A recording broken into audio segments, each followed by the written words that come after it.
Hello नमस्कार साथियों। मैं प्रियंका द्विवेदी स्वागत करती हूँ आप सभी का। आशा करती हूँ आप सभी बहुत अच्छे होंगे और पढ़ाई पर विशेष ध्यान दे रहे होंगे, है ना। तो हम सभी जो है ये आज हम उपस्थित हैं आपके समक्ष। ये जो पेपर हुआ था 19 जुलाई को 19/7/2024 को जो ये पेपर जो है हुआ था, ये 6 to 8 का है।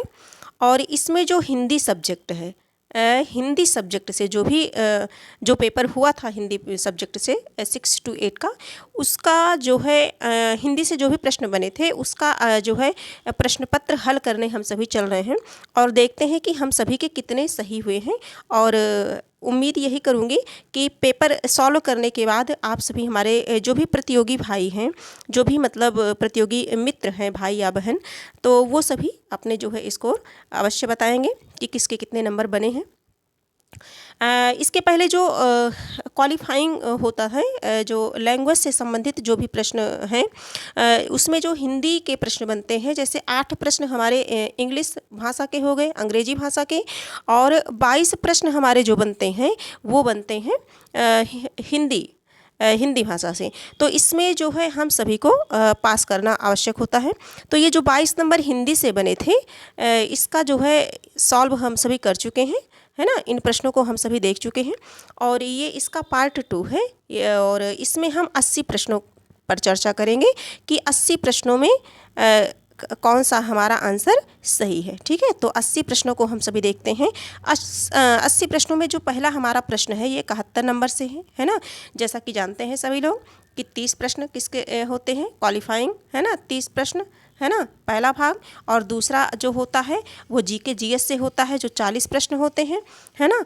और इसके बाद 80 नंबर का हमारा सब्जेक्ट का होता है। ठीक है, हिंदी, इंग्लिश, संस्कृत, है ना, उर्दू, मैथ, साइंस, इस तरह से। तो जो हिंदी का है इसमें हम देखते हैं जो हमारा पहला प्रश्न है, यानी कि 71 नंबर पे जो प्रश्न हमारा बना है, इसमें जो है सूरदास के गुरु कौन थे, सूरदास के गुरु कौन थे पूछा गया है।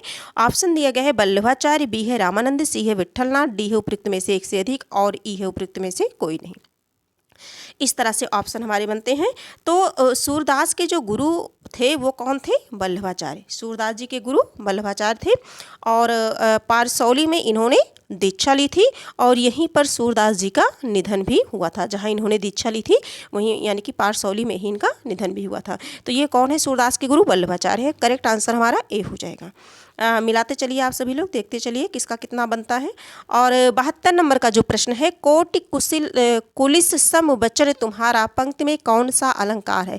अलंकार से संबंधित प्रश्न बने हैं और इसमें जो है कोटि कुलिस सम वचन तुम्हारा, इसमें जो है उपमा अलंकार है। ठीक है, करेक्ट आंसर हमारा सी हो जाएगा। अगला देखेंगे, घनानंद किस काल के कवि हैं। घनानंद किस काल के कवि हैं। तो जैसे ये किस काल के हैं, ऑप्शन ए है भक्तिकाल, बी है आदिकाल, सी है रीतिकाल। तो ये रीतिकाल के कवि हैं, घनानंद रीतिकाल के कवि हैं। और रीतिकाल रीतिबद्ध, रीतिसिद्ध और रीति मुक्त, इन्हें 3 धाराओं में बांटा गया है। जैसे रीतिबद्ध हो गया, रीतिसिद्ध हो गया और रीति मुक्त हो गया। तो ये जो घनानंद जी हैं हमारे, ये रीतिकाल के रीति मुक्त काव्य धारा के कवि हैं। किसके हैं, रीति मुक्त काव्य धारा के कवि माने जाते हैं। कौन, घनानंद। ठीक है, घनानंद बोधा आलम ठाकुर। ठीक, आगे हम सभी देखते हैं 74 नंबर के प्रश्न को देखते हैं हम सभी। घड़ी में तोला, घड़ी में मासा, लोकोक्ति है। लोकोक्ति से संबंधित भी प्रश्न बने हैं, है ना। मुहावरे और लोकोक्तियाँ, अलंकार, कहने का तात्पर्य है कि हम सभी जो है प्रत्येक टॉपिक पे चर्चा किए थे, पढ़ाई हम सभी तैयारी किए थे और सबसे प्रश्न भी बने हैं। देखिए कि घड़ी में तोला, घड़ी में मासा, लोकोक्ति का अर्थ है चंचल मन वाला। करेक्ट आंसर इसका बी हो जाएगा। क्या हो जाएगा, चंचल मन वाला, है ना। और 75 नंबर के प्रश्न को हम सभी देखते हैं।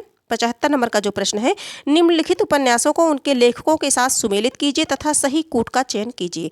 तो इसमें है जो है, इसे हम थोड़ा सा छोटा कर लेते हैं जिससे जो है ये हमारे उसमें आ जाए मिलान में, है ना। तो सबसे पहले हम सभी देखेंगे इसमें जो कंकाल है, क्या है, कंकाल है। कंकाल ये जयशंकर प्रसाद का है ना। करेक्ट आंसर ए का सबसे पहले 3 हो जाएगा। 3 हो जाएगा, 3 हो जाएगा। और निर्मला, निर्मला क्या है, निर्मला जो है प्रेमचंद्र का है, निर्मला है ना, ये जो है प्रेमचंद्र का है, तो 4 हो जाएगा, 3 के बाद जो है 4 हो जाएगा हमारा। परीक्षा गुरु तो निवास दास का है, 2 हो जाएगा। झूठा सच किसका है, यशपाल जी का है ना, झूठा सच है ना, 2 भागों में है। आगे देखते हैं इसे कि इसके बाद क्या हो जाएगा, 1 हो जाएगा। तो 3 4 2 1, 3 4 2 1, तो करेक्ट आंसर हमारा इसका क्या हो जाएगा, ए हो जाएगा। करेक्ट आंसर ए हो जाएगा। हम आगे बढ़ते हैं, आगे प्रश्न पर चर्चा करते हैं। प्रश्न संख्या हम लोगों ने कितना किया है, 75 किया है। 76 नंबर के प्रश्न को देखते हैं। भाववाच्य है ना, कर्तृवाच्य, कर्मवाच्य और भाववाच्य है ना। तो इसमें पूछा गया है भाववाच्य बताना है। पत्र लिखा जाता है, उसे बैठा नहीं जाता, तो ये करेक्ट आंसर हमारा क्या हो जाएगा, बी हो जाएगा, उससे बैठा नहीं जाता। 76 नंबर का जो प्रश्न है इसका जो है हो जाएगा, देखिए ये जो है पत्र लिखा जाता है ये कर्मवाच्य है, और श्वेता पुस्तक पढ़ती है ये क्या है, कर्तृवाच्य है ना। कर्ता जिसमें प्रधान होता है, यानी कि श्वेता ही कर रही है सब। इसमें पत्र लिखा जा रहा है, कर्म प्रधान है। आगे देखेंगे हम सभी, तो इसका जो करेक्ट आंसर होगा हमारा ये हो जाएगा भी, उससे बैठा नहीं जाता, उससे खाया नहीं जाता, उससे चला नहीं जाता। आगे देखेंगे 76 नंबर के प्रश्न को देखेंगे। इनरोलमेंट नंबर का हिंदी पर्याय है, तो इसका जो करेक्ट आंसर हो जाएगा, इसका जो 77 नंबर का प्रश्न है हमारा, 77 नंबर का जो प्रश्न है इसका हो जाएगा नामांकन। करेक्ट आंसर इसका क्या हो जाएगा, बी हो जाएगा। क्या हो जाएगा, नामांकन हो जाएगा। ठीक है, अगले प्रश्न पे हम सभी चलते हैं। प्रश्न संख्या है जो समास से जो है प्रश्न बना है। 78 नंबर का प्रश्न हमारा समास से बना है। चौराहा शब्द में समास है, तो द्विगु संख्यावाची होता है ना, द्विगु संख्यावाची होता है। 4 राहों का समूह है ना, मतलब समाहार, 4 राहों का समाहार क्या हो जाएगा, चौराहा है ना, तो द्विगु समास हमारा हो जाएगा। आगे हम सभी देखेंगे 78 79 नंबर के प्रश्नों पे देखेंगे। 2 शब्दों के संयोग को क्या कहते हैं, तो 2 वर्णों के मेल को हम क्या कहते हैं, संधि कहते हैं है ना। और 2 शब्दों के संयोग को हम समास कहते हैं। और 2 या 2 से अधिक पद मिल करके एक ही व्याकरणिक इकाई का जो है काम करते हैं, तो वहाँ हम पदबंध कहते हैं। लेकिन यहाँ 2 शब्दों को पूछा गया, तो यहाँ हमारा बी हो जाएगा करेक्ट आंसर, यानी कि समास हो जाएगा। 80 नंबर के प्रश्न को देखते हैं। ये जो है शब्द शक्ति से पूछा गया है। शब्द शक्तियाँ हमारी 3 है, अभिधा, लक्षण और व्यंजना है ना। जब वाच्यार्थ और लक्ष्यार्थ से भी शब्द के अर्थ का बोध ना हो, तब उसका बोध कराने वाली शक्ति क्या कहलाती है ना। जब ये दोनों नहीं, इन दोनों से नहीं होगा तो किससे होगा, व्यंजना से होगा है ना। तो बोध कराने वाली को हम व्यंजना कहते हैं। करेक्ट आंसर हमारा क्या हो जाएगा, ए हो जाएगा। 71 नंबर के प्रश्न को हम सभी देखते हैं। जो 81 नंबर का, क्षमा चाहूँगी, 81 नंबर का जो प्रश्न है हमारा, ये है प्रेमचंद्र द्वारा लिखित उपन्यास नहीं है, तो रंगभूमि है ना, सेवा सदन 1918, ये तो जो है किसकी है, प्रेमचंद्र की है। तितली किसकी है, तितली ये जो है प्रसाद जी की है। प्रसाद यानी कि कौन, जयशंकर प्रसाद की है। तो जो नहीं है वही पूछा गया है, तो तितली नहीं है, यानी कि करेक्ट आंसर हमारा सी माना जाएगा, सी होगा। 82 नंबर के प्रश्न पे हम सभी देखते हैं। जो 82 नंबर का प्रश्न है, संयुक्त वाक्य है, संयुक्त वाक्य है, तो संयुक्त वाक्य इसमें बताना है कि कौन है। चुपके से भाग जाओ, नहीं तो यहाँ लोग मार डालेंगे। बी है, वह तरह तरह की मुसीबतों से घिरा था फिर भी निराश नहीं हुआ, है ना, फिर भी निराश नहीं हुआ। इसमें संयुक्त वाक्य बताना है, तो इसमें संयुक्त वाक्य जो होगा करेक्ट आंसर इसका बी हो जाएगा। करेक्ट आंसर क्या हो जाएगा, बी हो जाएगा। ठीक है, आगे अगला प्रश्न है हमारा 83 नंबर का प्रश्न है। बिहारी लाल किस राजा के राज दरबार में थे, तो महाराज जयसिंह के। करेक्ट आंसर हमारा सी हो जाएगा। प्रश्न संख्या 84 देखते हैं। छंद को पढ़ते समय प्रत्येक चरण के अंत में ठहरना पड़ता है, उसे क्या कहते हैं, यति कहते हैं। जो रुकना पड़ता है, ठहरना पड़ता है, उसे क्या कहते हैं, यति कहते हैं। तो 84 नंबर का प्रश्न करेक्ट आंसर हमारा बी हो जाएगा। अगले प्रश्न को हम सभी देखते हैं। 85 नंबर के प्रश्न को देखते हैं। वाक्य के उस भाग को जिसमें एक से अधिक पद परस्पर संबद्ध होकर के अर्थ तो देते हैं किंतु पूरा अर्थ नहीं देते हैं, उन्हें हम क्या कहते हैं, उन्हें पदबंध कहते हैं। करेक्ट आंसर हमारा ए बन जाएगा। 85 का जो करेक्ट आंसर है हमारा वो ए बन जाएगा, उन्हें पदबंध कहते हैं। 86 नंबर के प्रश्न को देखते हैं। परिच्छेद, ये संधि से संबंधित प्रश्न आया है। परिच्छेद, परि प्लस छेद, परिच्छेद में कौन सी संधि है, तो ये व्यंजन संधि है। करेक्ट आंसर हमारा ए हो जाएगा। कौन सी संधि है, व्यंजन, जिसने भी लगाया है सही लगाया है। और अगला हम सभी देखेंगे ये बैंकक्रप्ट है, इसका जो है हिंदी पर्याय क्या होगा ये बताना है हम सभी को। तो इसका होगा दिवालिया होगा, करेक्ट आंसर सी हो जाएगा, है ना। ये नहीं होगा, ये भी नहीं होगा, इसका दिवालिया। ये पारिभाषिक शब्दावली से प्रश्न बने हैं और 3-4 प्रश्न इससे बने हैं। अभी तो पहला प्रश्न मिला है ना। देखते हैं हम सभी, इस पे भी ध्यान देना पड़ेगा। अब रामचंद्र शुक्ल के निबंधों का संकलन है, तो ये तो चिंतामणि है, सभी फेमस है ना। और ये जो है ये बाबू गुलाब राय का है, मेरी असफलताएं, है ना। और ये जो त्रिशंकु ये अज्ञे जी का है, किसका है, अज्ञे जी का है। तो इसका जो करेक्ट आंसर है चिंतामणि हो गया, है ना।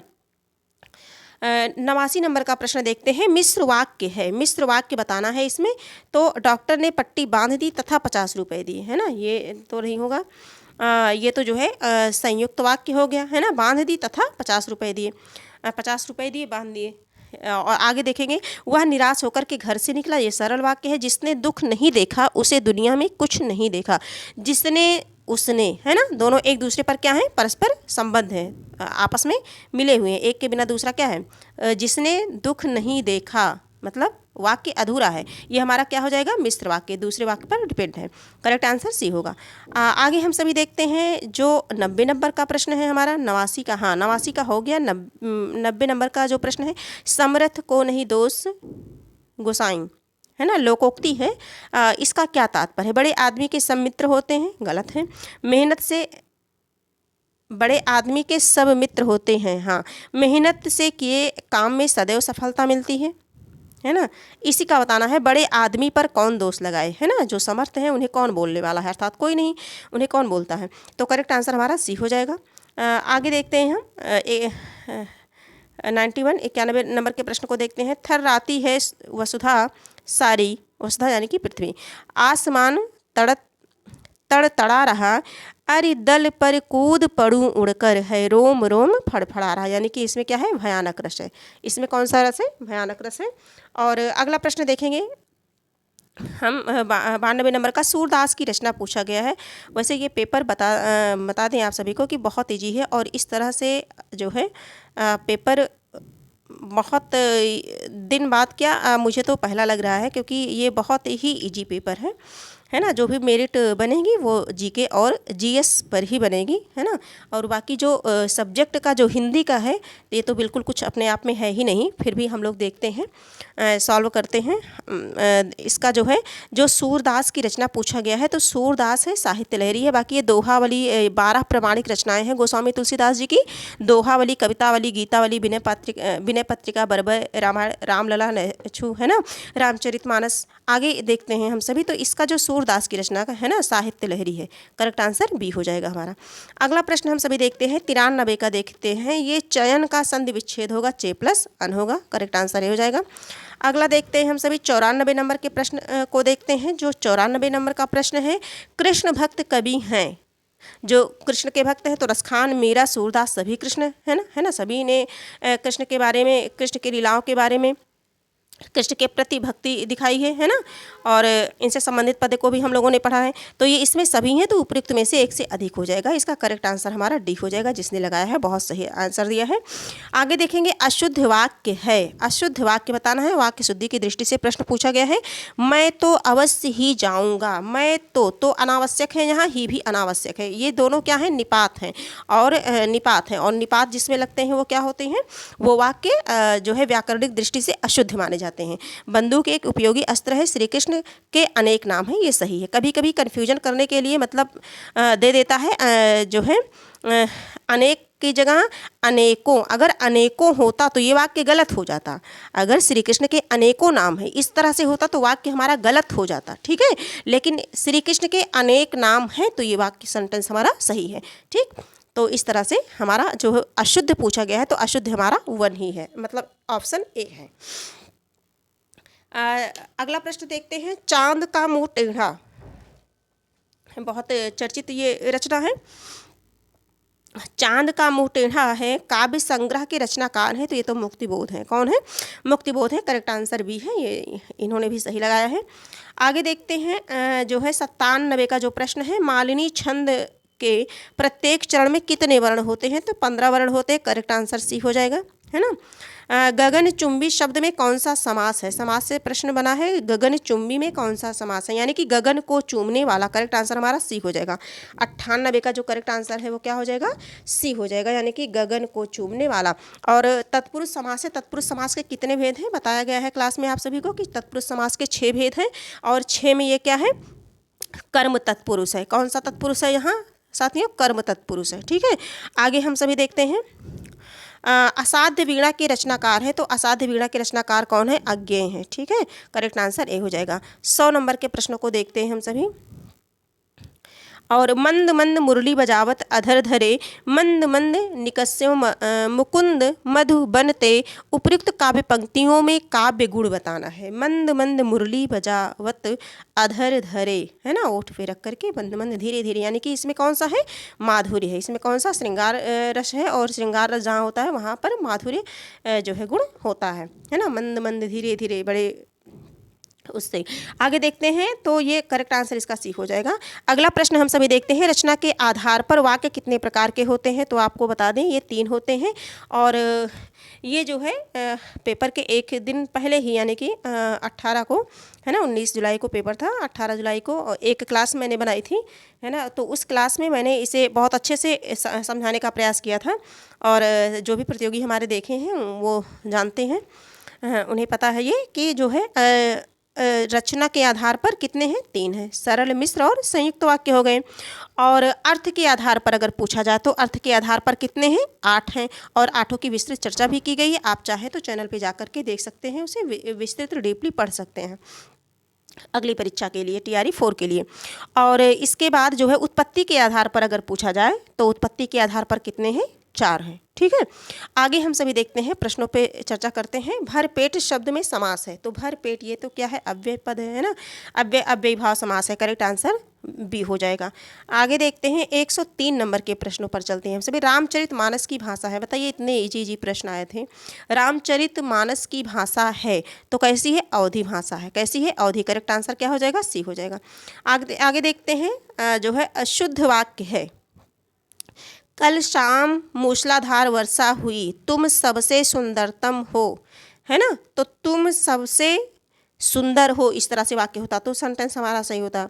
या तो सुंदरतम रहेगा या तो सबसे रहेगा। सबसे और सुंदरतम ये दोनों का अर्थ एक ही है, तो अनावश्यक इसमें रखने की आवश्यकता नहीं है, इसीलिए ये गलत हो गया। ठीक है, मैं प्रातः काल के समय, देखिए प्रातः काल भी तो समय को ही दर्शा रहा है, और समय एक्स्ट्रा रख दिया गया है ना, तो दोनों समय का ही बोध करा रहे हैं। तो जब प्रातः काल है तो समय रखने की आवश्यकता नहीं, इसलिए हमारा ये सेंटेंस गलत हो गया। कल शाम मूसलाधार वर्षा हुई, करेक्ट आंसर हमारा ए हो जाएगा। आगे देखेंगे, 5 नंबर के प्रश्न को हम देखते हैं। निम्नलिखित रचनाओं को उनके काल के साथ सुमेलित कीजिए तथा सही कोट का चयन कीजिए। तो देखिए, पृथ्वीराज रासो किसकी है, आदिकाल की है, यानी कि एक हो जाएगा पहला, आदिकाल, है ना, यानी कि 2 हो जाएगा। एक 2 हो जाएगा। पद्मावत, है ना, पद्मावत भक्ति काल, यानी कि 3 हो जाएगा, 2 3 हो गया।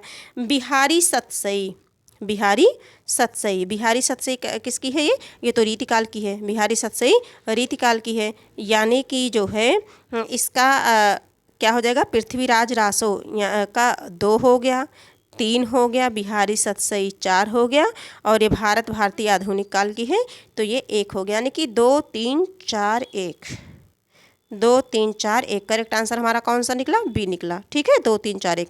आगे देखते हैं हम अगला प्रश्न देखते हैं, प्रश्न संख्या 6 देखते हैं।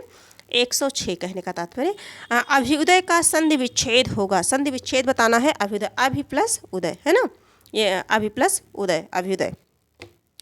आगे देखते हैं, अगला प्रश्न है हमारा, इसमें यण स्वर संधि है। कौन सी संधि है, यण स्वर संधि है। ठीक है, आगे देखते हैं, 107 नंबर के प्रश्नों पर चलते हैं। निम्नलिखित काव्य रचनाओं को रचनाकारों के साथ सुमेलित कीजिए तथा सही कूट का चयन कीजिए। तो इसमें देखते हैं हम सभी, सही का चयन करना है हम सभी को। देखिए, कामायनी, कामायनी किसकी है, ये जयशंकर प्रसाद की है, तो सबसे पहले 2 हो जाएगा। सरोज स्मृति ये निराला की है, तो क्या हो जाएगा, 1 हो जाएगा। वीणा जो है पंत की है ना, तो 4 हो जाएगा। और दीप शिखा महादेवी वर्मा की है, तो ये 3 हो जाएगा। तो 1 2 1 4 3, हम देखते हैं कि 2 1 4 3 किस ऑप्शन में है। 2 1 4 3, है ना, 2 1 4 3, करेक्ट आंसर बी हो जाएगा। आगे अगला प्रश्न देखते हैं हम सभी। प्रश्न 8 नंबर के प्रश्न को हम सभी देखते हैं।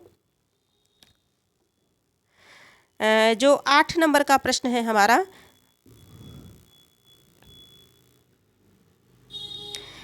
होरो नियम का अर्थ है मानदेय, बी है पर्याय बताना है, बी है सम्मानित, सी है उपादेय।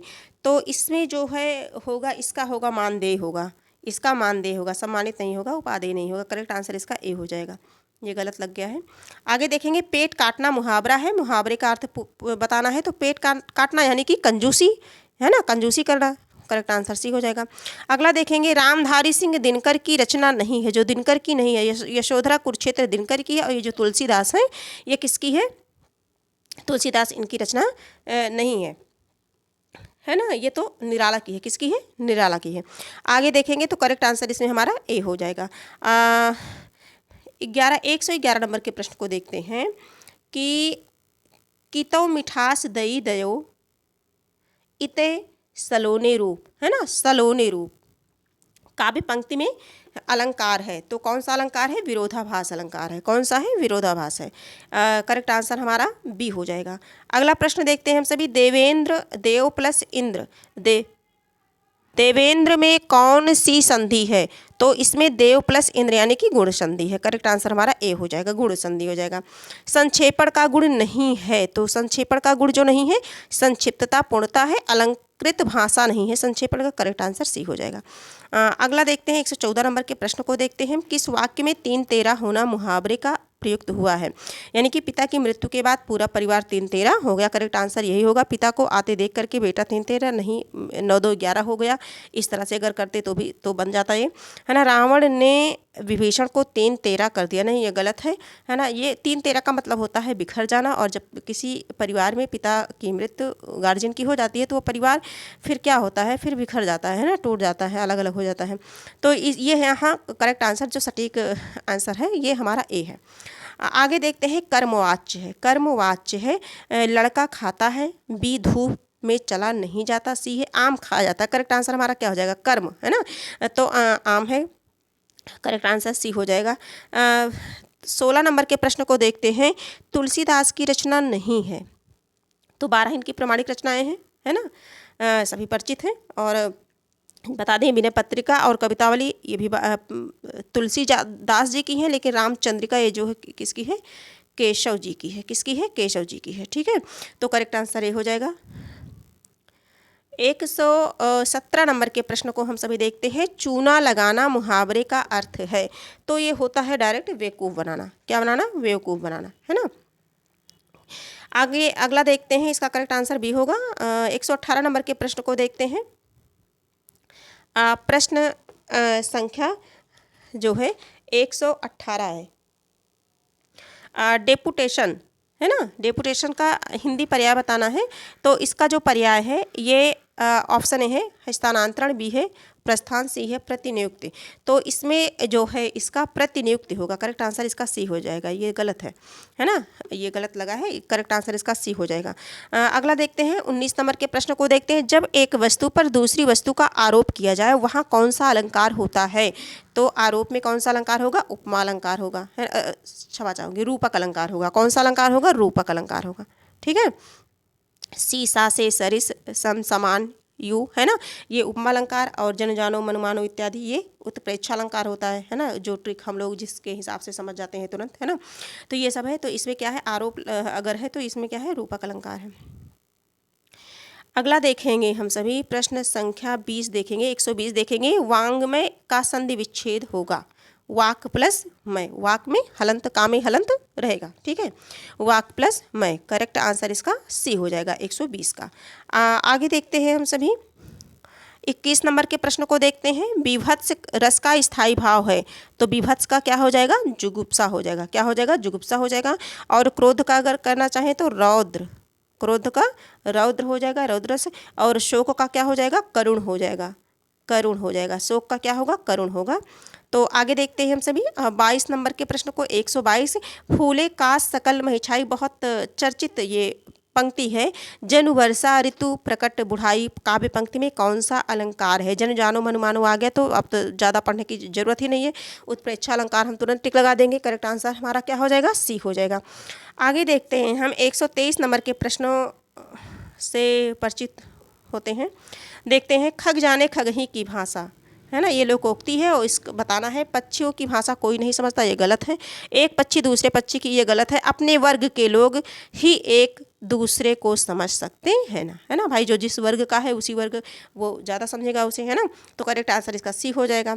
निर्वेद किस रस का स्थायी भाव है? तो निर्वेद जो है शांत रस का स्थायी भाव है। करेक्ट आंसर हमारा क्या हो जाएगा? सी हो जाएगा। 124 का करेक्ट आंसर हमारा क्या बनेगा? सी बनेगा। और करुण का अगर पूछा जाए तो करुण का शोक बनेगा, शोक होगा स्थायी भाव। और अद्भुत का क्या हो जाएगा? विस्मय हो जाएगा। क्या हो जाएगा? विस्मय हो जाएगा। ये सभी आप लोगों को कई बार पढ़ा दिया गया है, प्रैक्टिस भी कराई गई है।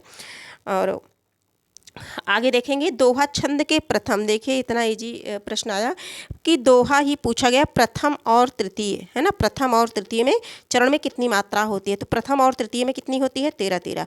द्वितीय और चतुर्थ में कितनी होती है? 11। तो प्रथम और तृतीय, तो करेक्ट आंसर हमारा ए हो जाएगा।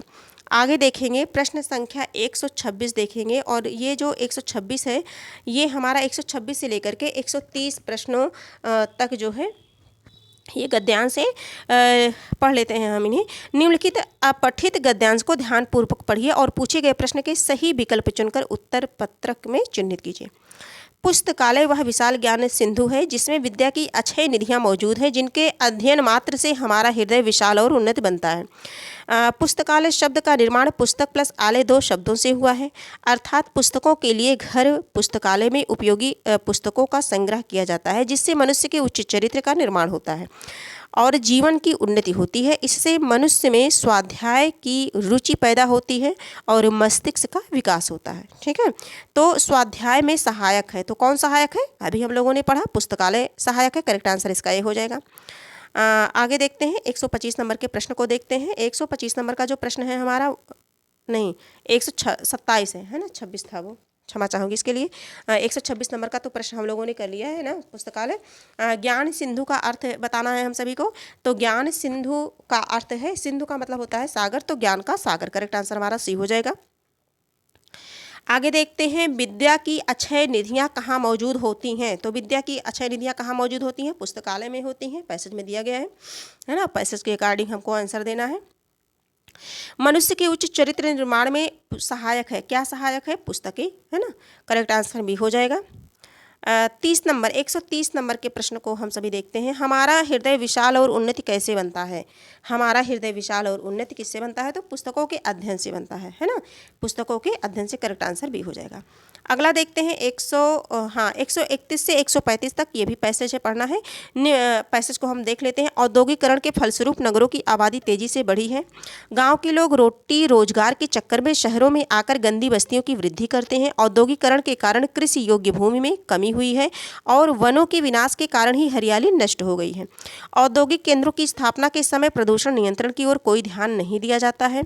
आग, धूल, राख और धुआं, कालिमा का प्रभाव घर, बाग, बगीचे दूर दूर तक होता है। इसमें आँखों में चिपचिपापन, रोहा, दृष्टि कमजोर होना, टीबी, कैंसर आदि रोग फैलते हैं।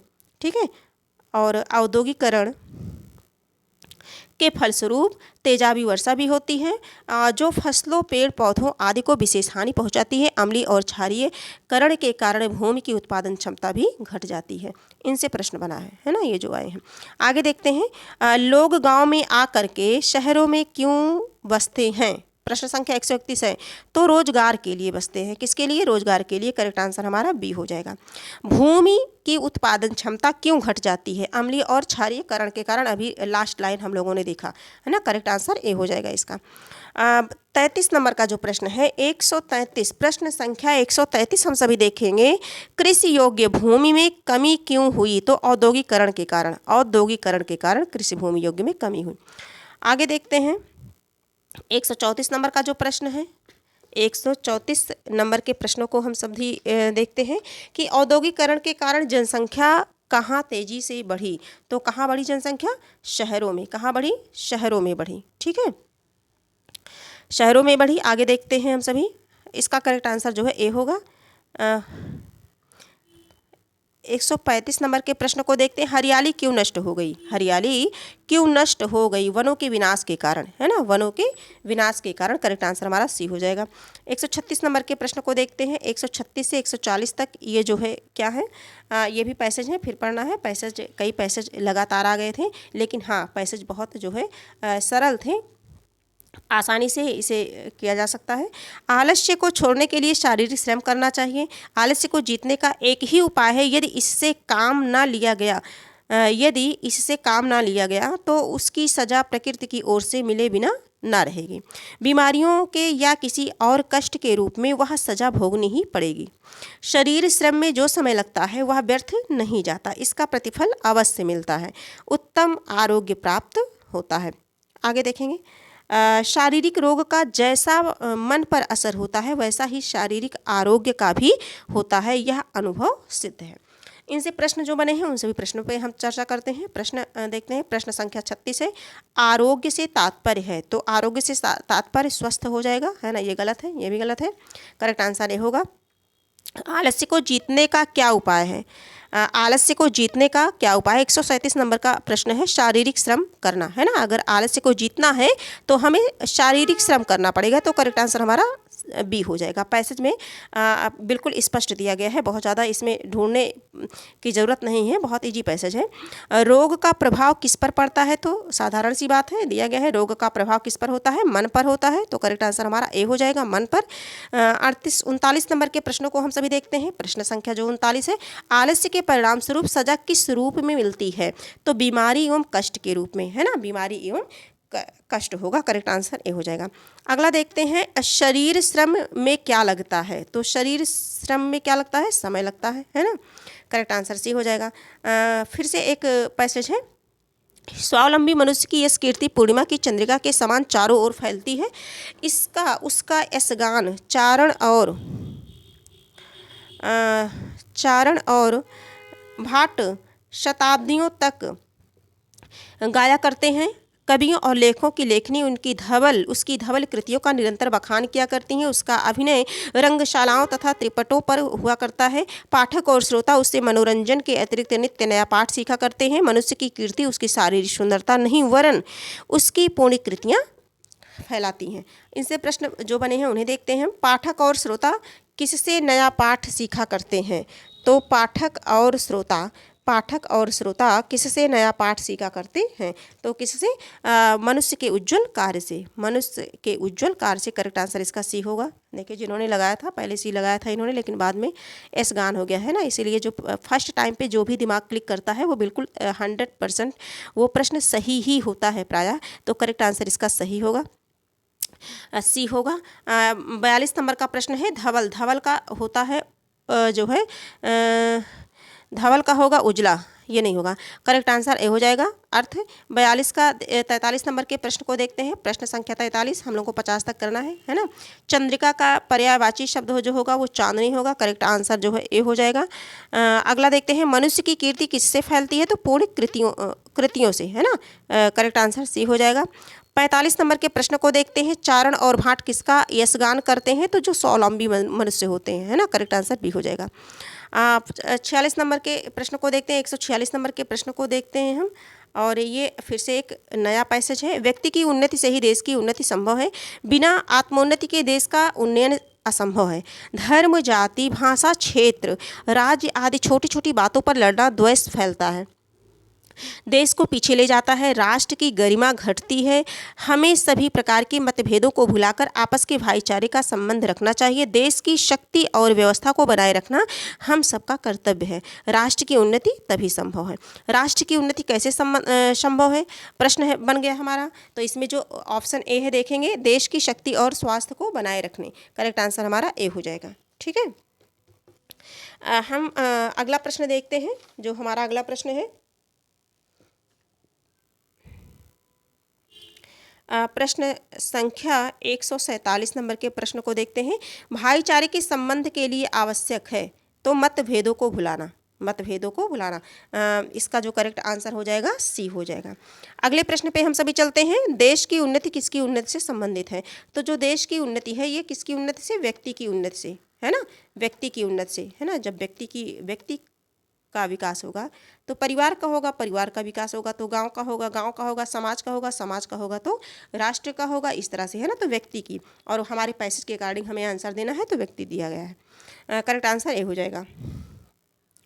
आगे देखेंगे, राष्ट्र की गरिमा कैसे घटती है? आपसी लड़ाई और द्वेष से। आपसी लड़ाई और द्वेष से, करेक्ट आंसर ए हो जाएगा। 50 नंबर का जो प्रश्न है, जो इस प्रैक्टिस सेट का जो लास्ट प्रश्न है, ये है, देश को पीछे क्या ले जाता है? तो छोटी छोटी बातों पर लड़ना, छोटी छोटी बातों पर लड़ना, है ना। करेक्ट आंसर भी हो गया। तो पूरी कोशिश की गई है प्रश्नों को जो है हर तरह से सही जवाब लगाने के लिए, देने के लिए।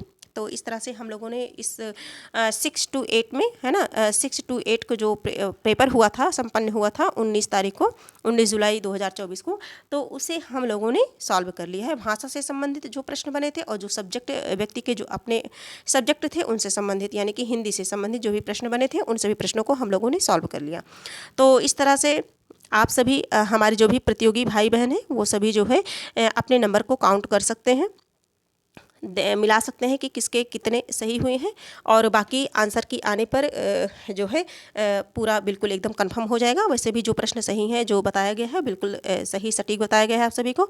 तो आज की क्लास यहीं समाप्त होती है, और आपको बताना चाहूँगी कि आपको प्रियंका हिंदी एकेडमी इस चैनल के माध्यम से हिंदी साहित्य एवं व्याकरण से संबंधित महत्वपूर्ण जानकारी आपको प्रदान की जाती रहेगी।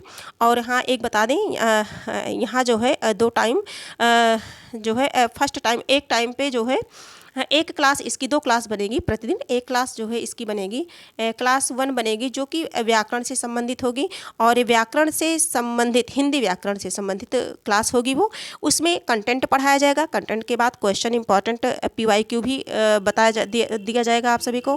प्रीवियस ईयर क्वेश्चन जो भी विभिन्न प्रतियोगी परीक्षा में पूछे गए हैं, उन सभी की जानकारी आप सभी को दी जाएगी। उन सभी क्वेश्चन को हम सभी बड़े सावधानीपूर्वक हल करेंगे। और इसके पहले जो भी भाई, जो भी मित्र हमारी क्लास को देखे थे, तो उन्होंने उनको बहुत ही सहायता जो है मिली होगी एग्ज़ाम में, वो चाहे TGT PGT के, चाहे TGT के हों या PGT के हों, है ना। तो वो सभी परिचित हैं। तो आप सभी से यही है कि एक क्लास जो है व्याकरण की, इस पे कंटेंट और प्रैक्टिस सेट कराई जाएगी। एक एक टॉपिक करके हम सभी पढ़ेंगे, और ये जो सभी प्रतियोगी परीक्षाओं के लिए ये आवश्यक है ना, जिनमें सामान्य हिंदी के अंतर्गत प्रश्न पूछे जाते हैं, उन सभी के लिए। और जो दूसरी क्लास होगी हमारी, जो दूसरी क्लास जाएगी, वो होगी जो है साहित्य से संबंधित, साहित्य से संबंधित, है ना। साहित्य से संबंधित प्रश्न होंगे, इसमें प्रैक्टिस सेट कराई जाएगी। और जो होगी वो घटना चक्र को हम लोगों ने कर लिया है, अब हम लोग यूथ की करेंगे, है ना। अब हम लोग यूथ से करेंगे, घटना चक्र से हम लोगों ने कर लिया है, हम लोगों का कंप्लीट हो गया है। 1-2 क्लास अभी और बची है, रिपोर्टाज और संस्मरण कुछ ऐसे हैं जिनकी बची है, वो भी हम लोग कर लेंगे। फिर हमारा ये साहित्य, गद्य साहित्य और पद्य साहित्य पूरा जो है घटना चक्र से कंप्लीट हो जाएगा। तो हम सभी क्या करेंगे, अब यूथ से करेंगे, और इसके बाद बीच बीच में आपको जो है महत्वपूर्ण कंटेंट भी प्रोवाइड कराया जाएगा, ठीक है।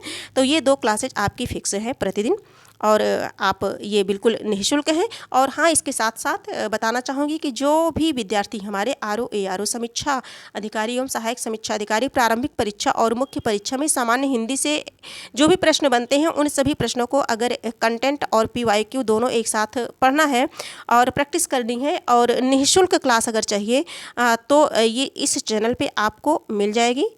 इस चैनल पे समीक्षा अधिकारी एवं सहायक समीक्षा अधिकारी 2024 की तैयारी कराई जाती है ना।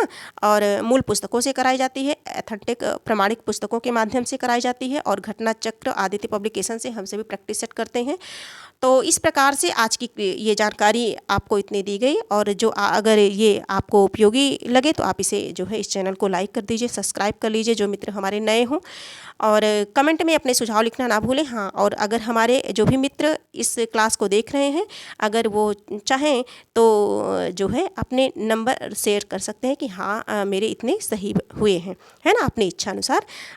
बाकी जो है आज की क्लास यहीं समाप्त करते हैं, फिर हम मिलेंगे एक नई क्लास के साथ, मिलेंगे नए टॉपिक के साथ मिलेंगे। तब तक के लिए साथियों धन्यवाद। आप लोग खुश रहिए, मस्त रहिए, हंसते रहिए और पढ़ाई करते रहिए।